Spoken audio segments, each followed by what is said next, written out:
Hello Magic fans, my name's Captain Skittles, and I've come to you to tell you how I'm planning to make my Renata Call to the Hut deck even better. Please like and subscribe if you like my content, and don't feel bad reaching out and telling me what you'd like me to do. Anyway, let's get straight to it.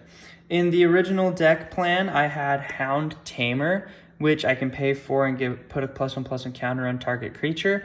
It's a little bit too much for me, and so I'm going to replace it with Commencement of Festivities.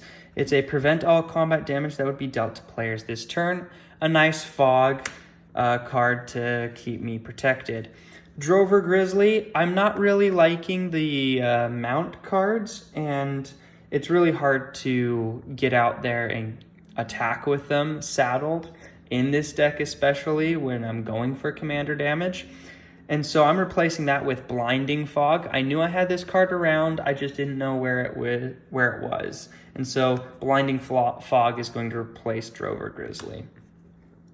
Rise of the Varmints wasn't really doing a whole lot for me. It'd probably go better in a Mara of Clan Neltoth deck, where the graveyard matters. And so it's also going to be replaced by Defend the Hearth, another fog type card. Giant Beaver, another mount card that I wasn't really liking. I am replacing it with Garrick's Uprising. It's another one of those that's going to get me some card draw when I put bigger creatures out onto the battlefield. And then it's got the static ability that all my creatures have trample. And whenever a creature with power 4 or greater enters the battle, if I have a creature of power 4 or greater when it enters, I can also draw a card. Throw from the Saddle. Since I got rid of my mount cards, I'm getting rid of this one, and I'm replacing it with Hunt the Weak, which is put a +1/+1 counter on target creature, and then it fights a target creature I don't control, which is almost the exact same thing as Throw from the Saddle, except Throw from the Saddle, you have to have a mount to put the +1/+1 counter on it, whereas Hunt the Weak is not bound by the mount subtype. Frontier Mastodon wasn't really doing it. When it enters the battlefield, it gets a +1/+1 counter if I have a creature with power 4 or greater, and so I'm replacing it with Rites of Flourishing. At the beginning of each player's draw step, they draw an additional card, and they may play an additional land. This is going to ramp me a little bit better and help me get the buffs that I want on my commander. Grazing Whiptail and Orazka Frillback, just some vanilla creatures that weren't really doing a whole lot.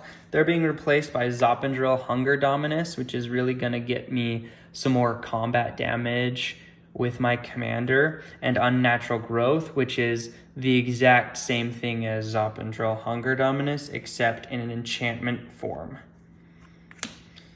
Then Ravenous Daggertooth is going to be replaced by Retreat to Kazandu, which has a landfall ability, and it gives creatures +1/+1. And especially comboed with Rites of Flourishing, this one's probably going to see a lot more play that's better. Next is Cactarantula. It's being replaced by Overwhelming Encounter. It's 1 through 9 dice roll, gives me +2/+2 on all creatures. And if I happen to roll anything higher than a 9, it's replaced by +1/+1 counters. And so overall, this card's really great. And once I have a lot of mana late game and I'm going in for a final swing, this is really good for me to have in my hand, at least. Pollenbright Druid is going to be replaced by Master Chef. Pollenbright Druid just gave 1 +1/+1 counter or proliferated. Master Chef, every single creature enters with an additional +1/+1 counter on it. And this basically is the same static ability as Renata, where everything has a +1/+1 counter on it when it enters. So Master Chef is going to be the new card that I replace that with. Outcaster of Greenblade. I'm not running deserts, and so Outcaster of Greenblade doesn't really do much for me. And so I'm replacing it with its counterpart, Cultivate, where I can search my library for up to 2 basic land cards, reveal them, put one into the battlefield tapped, and then the other into my hand. Still gets a card into my hand, but also gets me one on the battlefield, which I think is much better. Next up is Bonder's Ornament. It was just too much to pay to draw a card, in my opinion, and so it wasn't really doing much. And so I'm replacing it with a ramp card, Vastwood Surge. Search my library for up to 2 basic land cards and put them onto the battlefield tapped. Next, I've got 2 forests that I'm going to replace with Karn's Bastion and Rogue's Passage.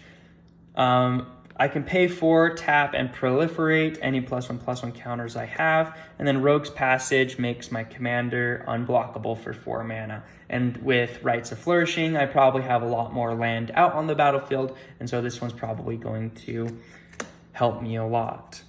Lastly but not leastly, Flaxen Intruder, just a little bit hard to remove stuff with, and so I'm replacing it with Roaring Earth. Roaring Earth's going to give me a +1/+1 counter every time a land enters. That's what I am replacing it with. The Scryfall will be updated. Thank you so much for liking and subscribing. I hope you like my content. Feel free to reach out through the comments. Tell me what you'd like to see. Tell me what you want to see, and I'll try and get on it. I've already received notice that you guys want to see me try and do a deck tech for Mera of Clan Neltoth and General Kudrak, whatever his name is. I am more than happy to do those. Reach out. I'll do stuff for you guys. I hope you enjoyed this video, and I'll catch you on the next one.